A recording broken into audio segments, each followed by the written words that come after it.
Mommy shark churut, mommy shark churut, mommy shark churut, mommy shark. Galing niya. Isang taon na, kuya. Ang bilis lang, no? Isang taon na simula nang mawala ka sa aming piling, QRR. Hanggang ngayon, ang hirap pa rin tanggapin na wala ka na dito sa aming tabi. May mga araw na parang okay na kami. May mga araw na parang as in wala na. Pero, di eh. May mga gabing bigla na lang sasagi sa isip namin ng mga alaala mo. Yung mga yung itsura mo, yung boses mo. At doon namin muling nararamdaman ng bigat. Sakit, syempre. Lungkot. Kuya, parang kailan lang, no? Parang kailan lang nakasama ka pa namin. Isang taon lang yun eh. Parang kailan lang na narinig pa namin ang tawa na natin lahat. Ay magkakapatid. May nakakausap kaming kuya na lagi nandyan. Kahit baga parang di lagi nagsasalita. Pero ramdam namin yung presensya mo. Alam namin na nandiyan ka. Alam mo kuya, ang dami nagbago mula nung umalis ka. May mga lugar na hindi namin kayang puntahan agad. Lalo na yung mga kanta mo. May mga kantang hindi namin kayang pakinggan. Dahil sobrang sakit pa rin. Yung mga okasyon, usalo-salo. Naramdam namin ang pagkawala mo. Pero kahit ganon, pinipili pa rin namin alalahanin ng mga masayang araw na kasama ka. Mga simpleng kwento, mga simpleng istoryahan namin mga pagkakapatid. Mga payo mo noon na parang wala lang. Pero ngayon, sobrang mahalaga na. Kasi noon, hindi pa namin naiintindihan eh. Kasi mga bata pa tayo noon.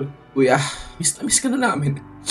Miss na namin yung boses mo. Miss na namin yung presensya mo. Miss namin yung pakiramdam na may kuya kami nasasagdalan. Yung mga pagkakataon na parang gusto ko namin tawagin. Gusto namin ikwento sa iyo baka nangyari sa buhay namin. Ang dami. Gusto namin sabihin kung ano ang mga pinagdaan namin ngayon. Dami kong gustong ikwento sa iyo. Sa mga narating ko ngayon. Daming lahat. Ako bilang isang guro, alam ko na parehas naman natin gusto. Sana, di ba? Sana kasama ka namin ngayon. Sana tatlo na tayo ni Papa ngayon nasa public, di ba? Yun yung pangarap natin eh. Yun yung pangarap mo para kay Papa, di ba? Yung gusto mo para kay Papa. Pero sa katahimikan ng lahat, alam namin nakikinig ka pa rin. Alam namin nandiyan ka pa rin. Isang taon matapos kang mawala. Sana magustuhan mo itong munting handog namin para sa'yo. Di ito para ipakita sa mundo. Di ito para mag-celebrate dahil isang taong wala ka sa amin. Di yung ganun. Para sa'yo lang to. Hindi para lang alam sa'yo na tuloy ka naming mahal. Tuloy ka naming minamahal. Sana kuya masaya ka na dyan sa langit. Sana hayapa na ang puso mo. Sana alam mo kahit wala ka na rito sa lupa, hindi ka mawawala sa buhay namin. Tawad ko may mga pagkakataong hindi namin nasabi sa'yo to kung gaano ka sa amin kaalaga. Patawad kung minsan ay naging matigas ang ulo namin, especially ako. Patawad kung may mga kakataon na pag mahiniyak pa sa akin mga gabit. Diba? Laging ayaw ko. Dahil kung kinukuwagan sa'yo, sabi ko ayaw ko. Sobrang damot ko kasi sa'yo. Sorry sa lahat kuya. Pero ngayon, as in lahat naiintindihan na namin kung bakit. Gusto namin sabihin sa'yo lahat na salamat sa pagmamahal na iniwan mo. Salamat sa lakas na ibinibigay mo sa amin, binahagi mo, tinuro mo sa amin. Salamat sa pagiging inspirasyon namin araw-araw. Sana kuya kung nakikita mo kami ngayon, alam namin gusto mong patuloy kami. Alam namin ayaw mo na ganito kami. Gusto mong maging masaya kami. Gusto mong maging, alam mo yun, lagi baratag kami sa kabila ng lahat. Kaya sige kuya, kahit ang bigat, kahit ang hirap, lagi naman namin sinusubukan. Kaya ito kami ngayon. Siyempre, patuloy na lumalaban, patuloy na nangangarap. Sa lahat lang yun, dala-dala ka sa bawat takbang namin. Sa lahat ng lakad namin, lahat ng mga achievement ko, daming lahat, lagi ka namin kasama kuya.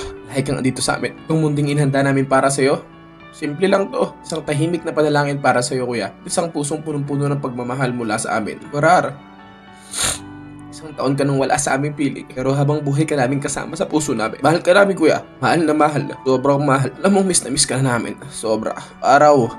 Minuto. Nakikita ko kung gaano nalulungkot sila mama sa papa. Oras na wala ka na. Tuwing sasapit ang 17. Lagi ka naming naaalala. Lagi kaming darasal para sa'yo. Kahit naman hindi 17 eh. Kaya si mama araw-araw yung nagdarasal para sa'yo. Si papa syempre. Alam mo naman yun kahit tahimik lang. Kasi hindi naman niya pinapakita sa atin lahat. Diba? Pero alam ko, lagi ka nung naalala. Tuwing tutog pa yun.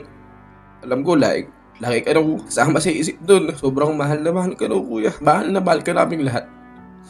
Miss na miss ka na ng mga anak mo. Miss na miss ka na namin syempre. Tulad ng sinabi namin sa'yo, pinangako namin sa'yo. Kami na ang bahala. Kami na ang bahala sa lahat ng naiwan mo, mga anak mo.